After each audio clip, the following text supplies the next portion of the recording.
Assalamualaikum warahmatullahi taala wabarakatuh. Marhaba pelajar-pelajar cikgu tingkatan 1 Mutiara. Hari ini kita teruskan pelajaran kita dalam reka bentuk teknologi ni. Tingkatan 1 Mutiara. Okey.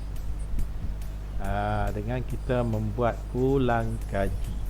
Okey, kita telah belajar semua dah habis dah silibus. Sekarang ni kita teruskan dengan proses mengulang kaji apa yang kita dah belajar dulu. Okey, untuk hari ini kita akan membuat ulang kaji bab 3. Okey, ulang kaji bab 3 iaitu proses reka bentuk. Proses reka bentuk. Apakah yang kita faham dulu yang kita dah belajar dulu? Kita dah belajar sebelum ni.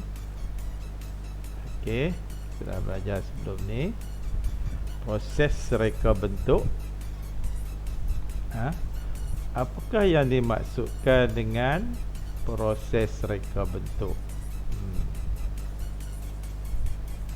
Cikgu dah bagi tahu tu ke?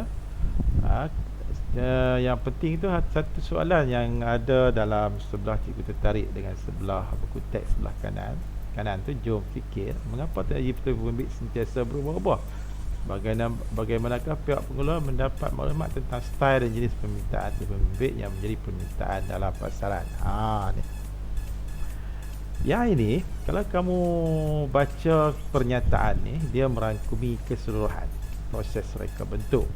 Okey, contohnya telefon yang ada di tangan kita, tak lepas di tangan kita, kita bawa ke mana saja, walaupun ke dalam bilik air, tidur pun sekali, bangun tidur pun sekali, tak lepas.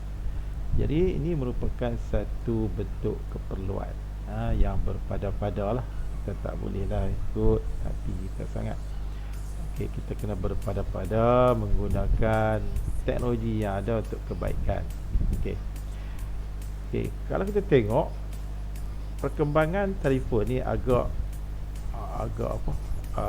cepat dan pantas, sehingga sekarang ni dia dapat menghasilkan satu telefon pintar. Telefon pintar yang boleh melakukan apa saja, dan reka bentuknya semakin hari semakin cantik, semakin nipis, dan penggunaannya semakin mudah. Ini yang kita nak buat. Jadi nampak ada elegan dan cantik berdasarkan kepada reka bentuk. Okay, kita dah belajar dulu project brief dulu. Project brief, apa itu project brief? Project brief yang kita belajar dalam bab 2 tu, iaitu merangka perancangan projek. Merangka perancangan projek.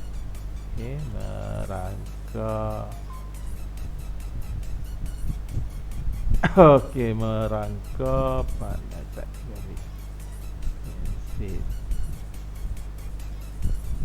Okey, dia merangka. Nampak? Merangka perancangan projek. Kita nak rangka tu. Tu projek brief tu. Merangka perancangan projek, membina jadual kerja, macam mana kita nak mulakan projek tersebut, anggaran kos, okey. Kemudian kerja berkumpulan. Kalau kita dalam grup, biasanya kita banyak dalam grup lah. Ini namakan sebagai project brief. Project brief. Okey, projek ini satu proses perbincangan awal antara dua pihak, itu penyusunan projek dengan pelanggan. Reka bentuk juga perlu bersama sebenarnya sesi perbincangan supaya dapat menerjemahkan idea reka bentuk. Tujuan atau perbincangan ini adalah untuk mendapatkan maklumat secara terus dari para pelanggan mengenai produk yang ingin dibangunkan bersandarkan ciri-ciri projek brief. Ini kita kena buat kajian lah. Apa sama ada projek yang kita nak buat tu benar-benar diperlukan oleh pengguna di luar sana. Okey. Kemudian ciri-ciri projek brief kita dah belajar dulu, mockup ataupun model, tajuk projek, gambaran keseluruhan, kriteria produk, perancangan perusahaan, analisis, lakaran idea. Okey, ini kita dah belajar dulu. Tajuk-tajuk dia kena letak tajuk, kemudian gambaran keseluruhan projek apa yang kita nak buat. Okey, gambaran dia, kriteria projek, perancangan dan projek, analisis, lakaran idea, penghasil mockup ataupun model olok-olok. Sebelum nak buat hak sebenar, buat hak olok-olok dulu. Perancangan projek brief, ya. Dua kriteria, iaitu kriteria pertimbangan utama dan catatan penerangan. Okey, ciri-ciri pertimbangan dia tu, dia fungsi dia, persembahan dia, tujuan pasaran, kuantiti, style gaya, kualiti, kos, jangka masa. Ini di antara kriteria pertimbangan utama senarai penyataan masalah, ciri pertimbangan utama. Kita tengok macam mana. Apakah guna produk, fungsi dia, di manakah produk yang digunakan, persembahan dia macam mana, cara produk disembahkan, tujuan pasaran, siapa yang akan menggunakannya, sampai kualiti, kos dan jangka masa sampai habis lah. Ini kita go through saja, cuma nak ingatkan kamu semula borang projek brief. Ni borang ni, dulu kita buat dulu ni. Okey, macam mana kita nak buat kriteria pertimbangan dia, ni kita kena catat lah. Ni dia punya ciri-ciri pertimbangan dia. Ni dia punya borang ni kena ada. Okey, lepas tu menyaring maklumat. Okey, nyari maklumat, jangka masa tu boleh dibuat penambahbaikan. Okey, aplikasi projek brief dalam bentuk jadual dan juga lakaran. Okey, aplikasi projek ini dalam bentuk jadual. Okey, tengoklah tajuk projek apa dia, apakah jenis produk atau perkhidmatan, baku serbaguna. Ni contoh apa guna produk ini, di mana produk ini akan digunakan. Ini dia punya gambaran keseluruhan projek, siapa yang akan menggunakan, adakah produk ini diperlukan oleh pelanggan, sampai habis lah. Perancangan dia, pembagian kerja kita kalau kerja berkumpulan, analisis kajian reka bentuk, tengok menggunakan bahan kain, menggunakan plastik, perbandingan, buat perbandingan, nak pilih hak mana. Okey, tengok contoh lah. Ni contoh lakaran idea bakul 1, 2, 3 lah jadi macam ni. Prinsip pemegang getah ni, dia punya lakaran idea nak buat ni bakul. Lepas tu mockup. Okey, ni mockup lah, model-model. Lah ni boleh print dengan menggunakan printer 3D ataupun dengan pen 3D pun boleh. Jenis bahan yang digunakan tu dia macam-macam lah, kita boleh senaraikan. Okey, lepas tu model. Tu yang model. Ni model lah. Okey, model. Nampak ni betul ya, ni yang model saja. Tak kisahlah model kecil ke besar, alatan-alatan digunakan ni. Tak nampak ni. Pistol ni apa? Pistol gam ni. Okey. Pistol perekat panas, super glue, perekat kayu, gam pipe PVC, ni benda-benda digunakan untuk nak buat projek tu lah. Model-model dia, nak buat mockup dia, macam-macam lah. Okey, ni kita buat pengujian untuk projek kita tu, model tu macam mana dia punya pengujian dia. Okey. Ujian kekuatan cantuman, ujian beban. Okey. Lepas tu ni kita punya rumusan. Pasal reka bentuk, apa itu diminasi bagi projek brief, projek perancangan awal, ciri-ciri dia, mockup, apa itu mockup, sebagai model olokkan, penilaian, buku tak keputusan projek, parameter tetapkan, model sebara, fungsi, model fungsi sepenuhnya. Okey. Kita sampailah habis. Ni latihan dalam buku teks. Okey. Untuk hari ni ulang kaji hari ni lah, ulang kaji dalam bab proses reka bentuk ni. Okey.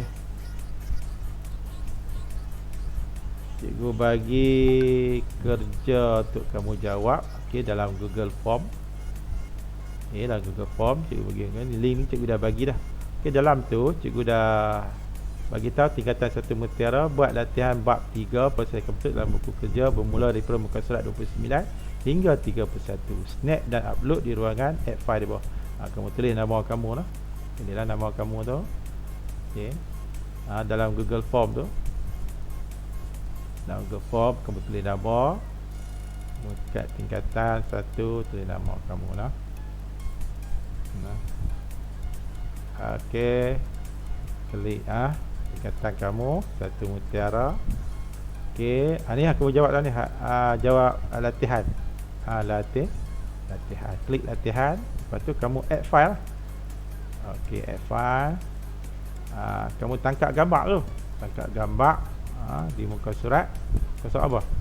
Muka surat 29 1 29 31 ada 3 keping gambar. Ada 3 keping gambar sebab ada 3 muka surat. Jadi kamu add file ni, kamu upload lah. Select file lah from your device. Select file, lepas tu kamu upload. Tekan upload. Pilihlah gambar apa yang kamu nak ni, kemudian kamu upload. Tu yang pertama, muka surat pertama. Select file muka surat kedua, upload. Select file muka surat ketiga, upload. Boleh. Upload, lepas tu dah upload. Kemudian kamu submit. Kemudian kamu submit. Okey, ni cara penggunaan Google Form supaya kerja-kerja kamu yang kamu dah buat tu, kerja-kerja kamu kena buat, cikgu boleh simpan dan cikgu masukkan dalam markah PBD kamu. Okey. Jika ada apa-apa masalah nak tanyakan dan sebagainya, kamu boleh tanya dalam grup WhatsApp. Okey. Okey, itu saja untuk hari ini. Ulang kaji bab 3 nah, proses reka bentuk dan latihan yang cikgu bagi dalam Google Form. Kamu upload, masuk, dan cikgu boleh gunakan latihan kamu sebagai markah untuk PBD kamu. Okey, itu saja untuk hari ini. Sekian, terima kasih. Alhamdulillahirabbil alamin.